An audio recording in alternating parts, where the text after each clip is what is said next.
approximately in the Bronx, somewhere by Fordham Road.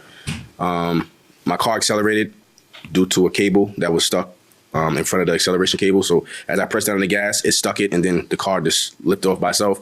I stopped. I slid 35 feet into an unmarked police car that was going. It didn't stop. Oh, wow. That's some unfortunate luck right there. Yeah, talk about it. Well, make a long story short, they... Who was in the car with you? I was in there, my 3-year-old son, my girlfriend, and my best friend. We were just coming back from taking my son to the park. Okay. And I'll make a long story short from there. The officer got out of his car with his hand on his gun, ran around to my side as I was getting out, trying to make sure that they were all right. He started patting me down. I said, it was an accident. What are you patting me down for? There was no reason for that. Oh, shut up and get against the car. So he patted me down, realized I didn't have anything on me. Then they called, I guess, backup or whoever, their captain. They came over. Was he off duty or in an unmarked car on duty? He was in an unmarked car on duty. And was he parked or was he driving? He was at a stop sign. He started to go through the stop sign because I seen his tail lights go off. And then all of a sudden it stopped. Like he stopped again, the lights came on. You hit him from behind? Yeah. Okay. Then he hopped out, like I said, and then he called back up. Next thing I know, there were like 10 cars there. And I'm asking him, like, well, what's going on? At the very last minute, and when I mean by last minute, I mean as when he says, your cars are getting ready to get towed, the tow truck was already at the stop sign. So he didn't tell me nothing about the car being towed until that point. Now, when There's probably a good reason for that because you probably went nuts. Exactly. Right. And in fact, so nuts that you ended up actually getting arrested. Actually, they arrested me for basically nothing. The car was already jacked in the air. Wait, tell me about it. So the tow truck company comes and you tell them it's drivable. How did you know it was drivable? Because before the tow truck came, I actually got in the car, put it in reverse, backed it up into a parking spot to show the officer, look, my car is drivable. It was just a wire. I moved the wire. The car is fine. Right. But that's the same car that had a problem where the wire got stuck and you ended up crashing into somebody. And if you could fix it so easily, I mean, in other words, you understand. I know you felt like they should have let you drive away with the car, but can you see the other side of that one where you're telling them the reason that you didn't brake is because a wire got stuck? Oh, no worries, I took care of it. But just think about the lawsuit that the police department would have in their hands if they let you drive that car home and you end up running over some child and killing them because, the wire got there again. All right, so it ends up, what happens when the tow company hooks up your car? You're the tow company. Who's the actual tower? The guy who was out there towing. All right, go ahead. Come on up closer to the microphone. Go ahead. He's on this side of the car, doing something underneath, and I'm like, what is he doing? So I go around to the other side of the car, and I lay down on the floor, and I'm like, hey, what are you doing? He's like, oh, I'm taking off your linkage, Why did he have to take off your linkage? Because I refused to give the key, because... Okay. Like I said, and it was, I didn't. You refused to give the key, and then you locked the door. Yeah. Okay. So, like I said, once I get underneath the, well, not even under the key, once I lay next to the car and I peek my head. What are you laying down next to the car for? To stop them from moving it? No, not stopping it from moving it, because it was already jacked in the air. If I was going to do that, I would have stayed in the car and not gotten out. Right. And locked the door. Okay. So I lay down to ask him, what are you doing? He says, oh, I'm taking your linkage off. Next thing I know, they're dragging me from back, basically out into the middle of the street by my pants, and then cuffing me and putting me in the car. Hold on. What? How does a simple, well, I don't want to say simple, car accidents are never simple, but how does a car accident turn into a man getting arrested? From his story, he seems like he was being perfectly valid in his questioning. I do have to agree with Judge Million that if a car that just had a malfunction that caused you to crash, probably shouldn't be driving it. Even if you fixed it, there's no saying if that actually won't happen again. But how in the world does a man get arrested for asking why his car is being towed? All right, you were present? Yes. Okay. Tell me, from the time you got there, tell me about the interaction between him and the police officer. I'm kind of curious. Oh, he was really upset and giving the officers a hard time. So. Why'd they arrest him, though? They arrested him because he went under the car. When I was under the car, he came under the car with me. So. And did what? I don't know what he was doing. He just came under the car. He crawled under the car? Crawled under the car, yes. But what did he do when he got there? Like, oh, come on, I really want this picture painted for me. What did he do when he got there? He just get under the car right beside me and what did he say to you? The officer asked him what he's doing. He said he's looking. Okay, and that's it? That's why they arrested him? Did you think the officer should arrest him? It's just between you and me. Well, I don't know. Not for me to say, but okay. They did arrest. So you tow the car. Tell me about the linkage that you removed. What's that about? It's a transmission. Because he unwilling to give up his key, then we had to tow the car. So we had to unhook the cable that worked the transmission. Okay. So is this something that's done? How often is this done? yeah, it's done all the time. It's done all the time. How many times have you done it? Hundreds of times. Okay. And so you unhook the cable and then what? And get it in neutral. So at that point, it can be towed. Okay. And you towed the car. He comes to pick up the car and he has to pay how much? Does he pick it up the same day? No, I think it's 3 days later he picked it up, I think. You who were so anxious to have your car, how come you waited 3 days to pick up your car? Because I was incarcerated. Oh, jeez. How long were you incarcerated? I know they arrested you. I kind of assumed that it was going to be some relatively Mickey Mouse charge that you got out on right away. That didn't happen? Not down at 161st. Oh, my goodness. So you were in come on up. I was in for 2 days. Why did you take him out of jail? Why was he in jail 3 days? I actually had to speak to his lawyer to let her know what was going on. And she said, okay, just, be calm. I'll fix it. And what ended up happening with the case? It's still ongoing. It's still ongoing. Because I'm refusing not to just cop out to disorderly conduct. I felt like I was just wrongly railroaded for no reason because I hit an unmarked police car. The boys in blue stick together. Well, if it isn't exactly what we all expected, there is no other explanation why this man was arrested other than the color of his skin. Let's be real. Let's be honest, you guys. Accidents happen all the time. Crashing into an unmarked police vehicle when it was a simple malfunction. He didn't do it maliciously. He didn't do it on purpose. He wasn't driving recklessly. And for the police officer to be so up in arms to arrest him for disorderly conduct, you've got to be kidding me. And you could tell with the defendant, the man who was towing the car, you can tell he knew exactly why the plaintiff was arrested, but couldn't say anything because he was on the defendant's side. Anyone shocked? Anyone surprised? No? Yeah, me either. I mean, because there's nothing wrong with boys in blue sticking together. It would just be nice if you didn't get arrested just because you didn't want your car towed. It's kind of, there's either more to the story that I'm not hearing, which could actually, certainly be the case, or you are right not to cop. Right. Not to cop out to anything. Right. And I have an actual video from my best friend. He actually recorded the officer signing his name on the tow slip. Because I refused because I didn't feel like I didn't have to. There was no reason for my tow to get caught. I actually asked the officer, and my lawyer asked the officer on the scene if I could leave the car there and call somebody that I know and trust to tow my car from there back to my house. All right, so he picks up the car 2 days later, and how much does he pay was my question. He paid the $247. 247. 14 cents. Okay, now, according to you, you pick up the car, and when do you first spot a problem? When I picked up the car, first off, we had to wait an hour and a half for someone to come around to put the linkage back on. Then the guy says, well, I don't know how to get to the linkage. So he takes it from the tow yard, goes back in front of the office, and he has to get a paper clip. He takes it and he puts the screw on by hand, doesn't tighten it. Then he takes a paper clip because there's a retainer clip that goes along with that. He takes the paper clip and sticks it in where the retainer clip goes and says, oh, it'll hold, just enough for you to get home.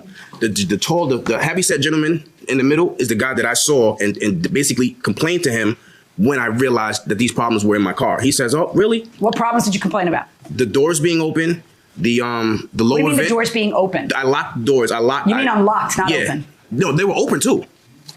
I'm sorry, they drive up the car to you with doors flapping? No, open? The doors were closed, but they weren't closed all the way. Yeah, but one of them wasn't closed because that's where you hit the car.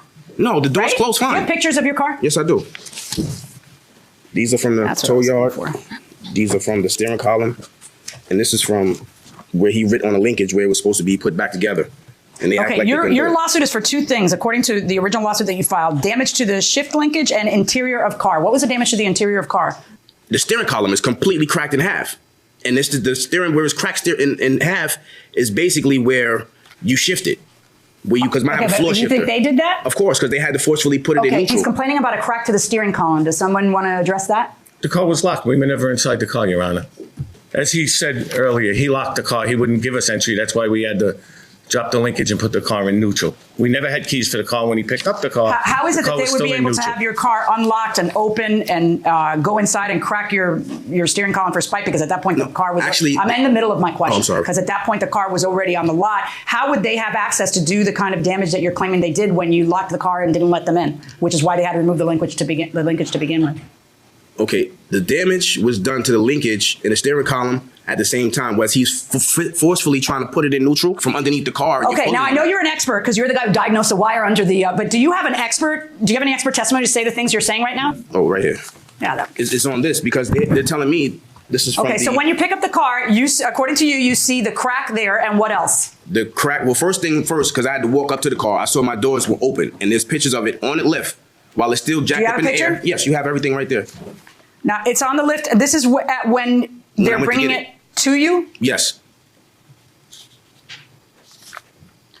And, I mean, but this door is damaged. How do you know that door you're saying, oh, look, Judge, they had my doors open, but how do I know that's not from the accident? No, the accident is in the front right corner. The only Well, what's thing, going on with this? What's that? No, that's stuff that before. What year is this car? It's an 81 81 what? Chevy Camaro. You gotta put some love into this car, man. It's an 81 Camaro. Yeah, What the hell's wrong with you? everything I can. That car was supposed to be for my son when he gets to high school. So I'm taking my time and doing everything the right way. Nice. And this is why I took the picture, because You find me a 78 Camaro and I got me some memories. well, actually the 78 and the 81 are basically the same. I know. Yeah. And you can't. Wait, hold on. I got to come back. All right. Typically speaking, what people will do is bring me something from the expert that says that the tow caused it. And I don't see that here. You just asked for a quote on what it would cost to replace your shifter linkage. Right. All right. Now, you tell me why it is that you guys who were the last one messing with the shifter linkage wouldn't be the ones who had caused it. Simple right here, Your Honor. Here's a diagram of all the linkage, what we disconnected, the clip that we take off, and the clip that we put back on. Tell me about it.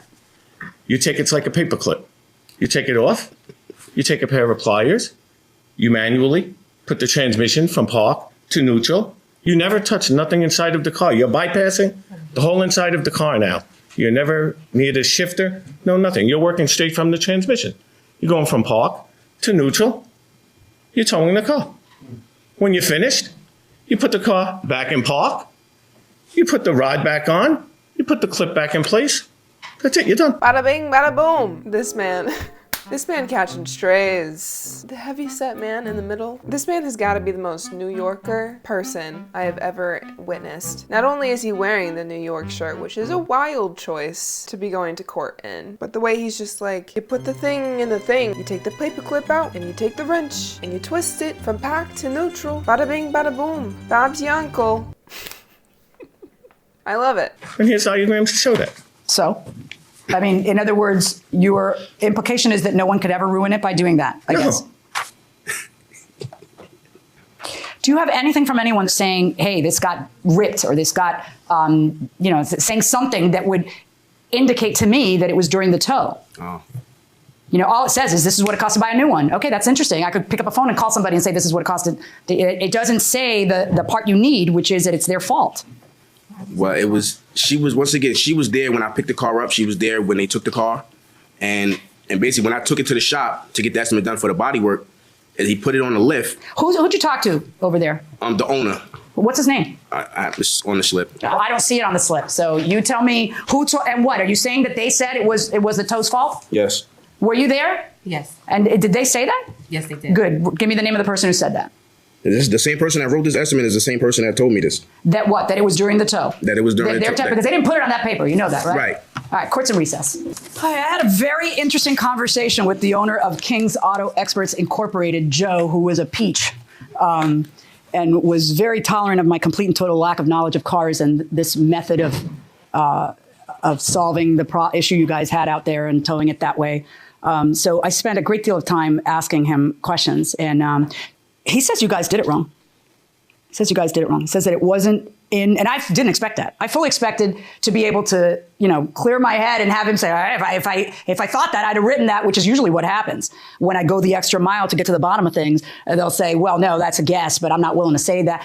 He goes, listen, he says that the linkage was broken, the aluminum part that goes into the transmission, that things weren't fully released, and that this is not an optimal way of doing this. But he says that it is absolutely his opinion that it was during the tow. Now, what he doesn't agree with you on is this stuff about your steering column. Nice Nice try throwing that in there. He does not say that he ever told you that the steering column got cracked because of something that was going on underneath, the car. He says that's I never told him that, and that's not it. And he wanted to get the steering column fixed, but that has nothing to do with the tow, which means to me that your steering column was cracked beforehand, that you're trying to throw it in here, which makes me very, very sad. No, ma'am. Because I really wanted to see you as the little guy getting the short end of the stick, and now you're just another person trying to take advantage of things. So as for the steering column, you're not going to get a penny out of that.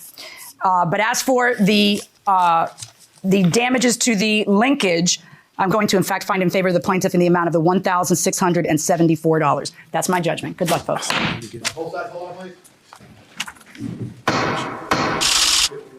So here come the tow guys on the wrong end of this one here. Step right over here. The judge says both parties were a little bit. Here, come on in. Come on in. What's Judge says you did it wrong, and so did that guy on the phone.